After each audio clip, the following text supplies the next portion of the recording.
கதை கட்டியா சரவணன் மாவா இருக்காள் அவளுக்கு பேய் பிடிச்சிருக்கான். Saravanan daughter is possessed by a spirit.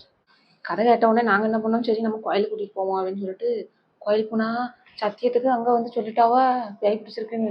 At the temple, a palmyra leaf confirmed the possession.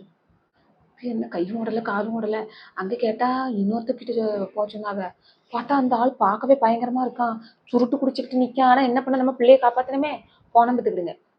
We were looked to another man who looked terrible and was smoking a cheroot. அவன் பார்க்கவே பயங்கரமா தான் இருந்தான். ஆனா போய் கேட்ட உடனே அவன் வந்து சோழி எடுத்து சுத்துறான். இந்த ஒரு கட்டம் இருக்கும்ல, அந்த கட்டத்துல போட்டான் பத்துக்கிடுங்க. He rolled down cowrie shells on a mystic chart.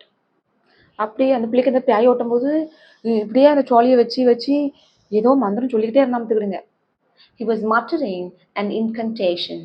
அப்புறம் கடைசியா வந்து ஒரு குறி சொன்னான், நல்லா இருப்பாவா அப்படின்னு சொல்லிட்டு.